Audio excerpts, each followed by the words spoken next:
Three new head coaches were hired in the Big Ten Conference this offseason, and a lot of people, including myself, have been really focusing in on two of the coaches that were hired. Luke Fickell at Wisconsin and Matt Rhule at Nebraska.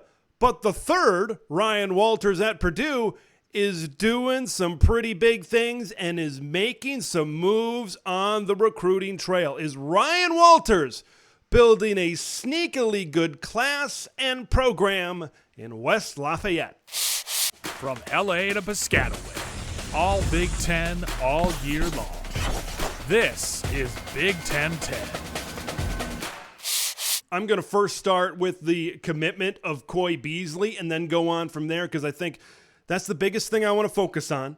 And then I want to focus on a couple of other broader bullet points why I think maybe Purdue is making some moves, and you maybe need to include them when you talk about the Wisconsins, the Iowas, the Minnesotas, the Illinois, some of those tier 2 type of programs in the Big Ten. I think you got to maybe keep the Boilermakers in that discussion. Okay, first, let's talk about Koy Beasley, a 4-star corner, top 150 player in the country.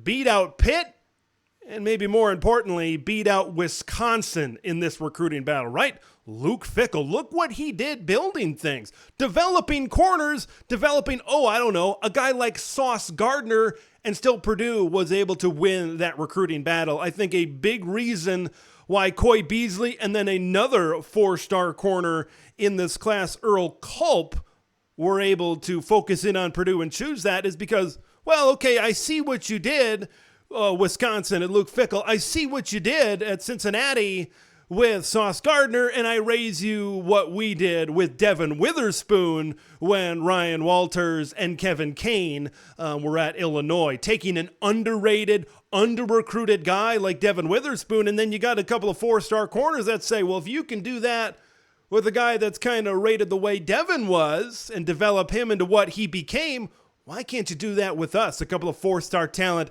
coming out of high school. I think that's a big reason why you see a couple of these higher profile corners commit to a place like Purdue, because you got to think in those meetings, you got to think in those recruiting pitches, Ryan Walters and Kevin Kane are doubling down on the success that they had with this Illinois defense, turning this Illinois defense in the triple digits in the country and then making it one of the top defenses into the country in just 2 years in Champaign, Illinois. You got to think that's a big recruiting pitch, and you got to think that's a big advantage from a prospect and a high school kid's point of view that says, yeah, I want to be the next Devin Witherspoon. I want to make a whole bunch of money. I want to be a first-round draft pick.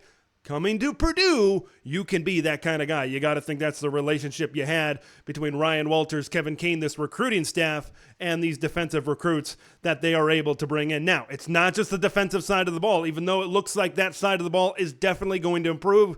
It's kind of more of the same on the offensive side of the ball as recruiting is concerned. Marcos Davila is a 4-star quarterback that's going to come in. You got a couple of 4-star wide receivers. They're sticking with what they know at Purdue. And what they know is air raid offense, good quarterback play, weapons on the outside. Graham Harrell is going to stick with the base that Purdue has built over time.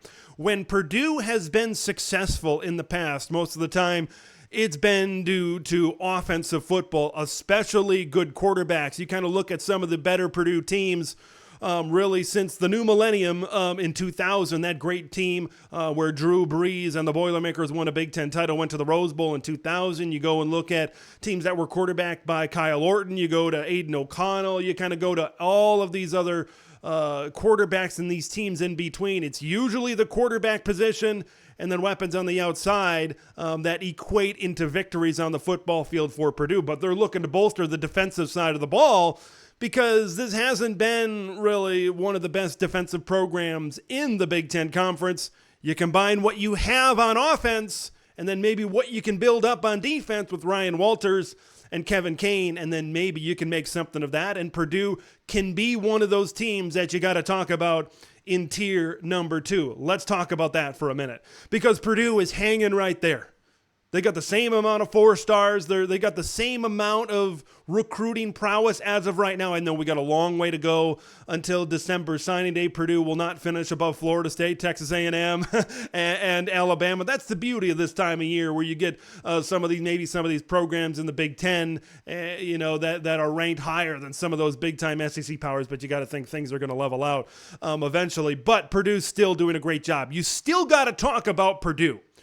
When you talk about those Tier 2 teams in the Big Ten now, the Wisconsins, the Iowas, the Minnesotas, now the UCLA, Illinois, maybe Nebraska will get up there, Michigan State. You got to talk about Purdue. Now, they're not at the top, I don't think, of that tier. I don't think they are a Wisconsin, an Iowa, or somebody like that. But I think you got to mention them. And what Ryan Walters is doing and the foundation that he is laying right now, you got to factor them into that discussion going forward. Now, for that discussion to really be made from year to year to year 2, year 3, year 4, under Ryan Walters, this season is gigantic for the Boilermakers. You've got to, you can recruit kids all you want. You can rely on the Devin Witherspoons and the Sidney Browns and all these guys all you want.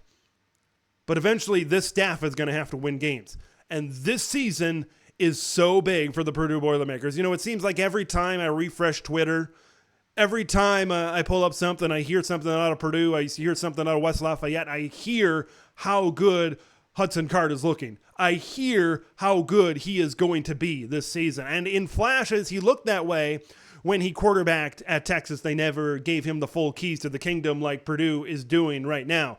But if Hudson Card can do some good things, if Devin Mockabee can do what he does and be an 1,000-yard back, and maybe from Sheffield to Mershawn Rice and maybe some of these other receivers really step up, this could be an offense. And if the defense takes a step up with the coaching of Walters and Kane, they win some games this season. They get to 6 wins, they get to 7 wins, they go to a bowl game, maybe they get to 8 wins with a bowl victory.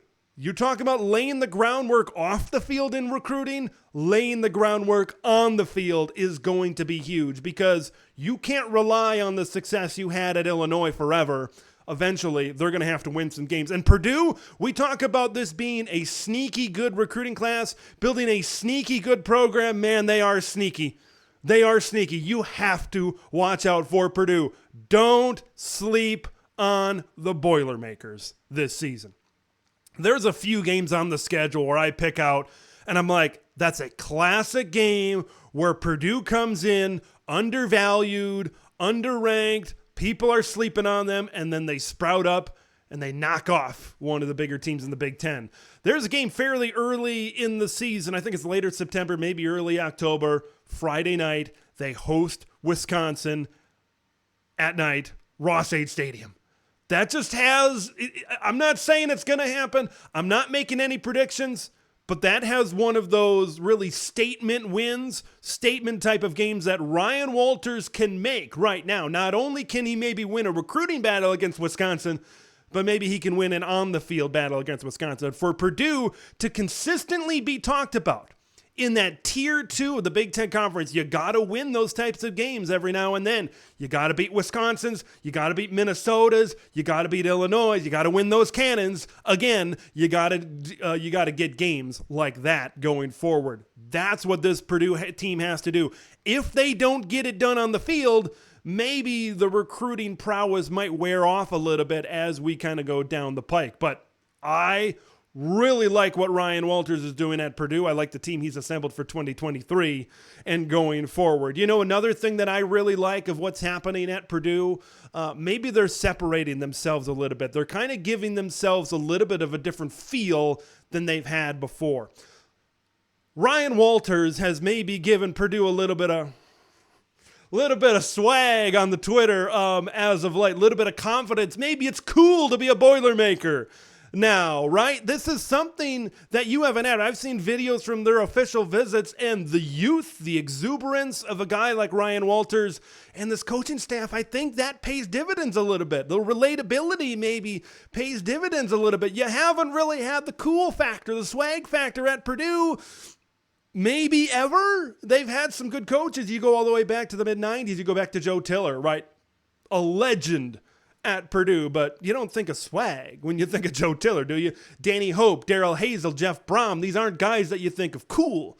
You think of swag. Now in the Big Ten with 16 teams, with USC and UCLA coming into the league, you got to find a way to stand out. You can't just be just another one in the crowd. PJ Fleck has found a way with his Row the Boat culture to try to stand out a little bit, and maybe that swag and maybe that cool is Ryan Walters' way of maybe standing out to recruits and attracting more top talent to West Lafayette, Indiana. Folks, this is not a team that you want to sleep on. Ryan Walters is building good things. Now, I will say this to finish things off. I want to see him prove it. I'm still a little bit, I don't want to say skeptical. I'm not sure what another word is because I don't want to go quite that far with things. What's a low level below skeptical? But prove it to me. He's an inexperienced head coach. He had 2 good years as a defensive coordinator. And of course he was at Missouri before that, but I want to see him prove it. I'm still a little bit a level below skeptical, whatever that is. That's still how I'm feeling with Purdue. I just want to see it all come together. I want to see how Ryan Walters is going to be game management, all those stuff that you need to be when you're a head coach. I want to see how this pans out. This could pan out very good for Purdue, or maybe things could fizzle as they go along. But either way, I really like what Purdue and Ryan Walters is building in West Lafayette, Indiana. Thanks for watching Big Ten Ted, where it's all Big Ten all year long. Make sure to like the video to spread the word of Big Ten Ted to the masses, and subscribe to the channel for updates on Big Ten content that drops every day.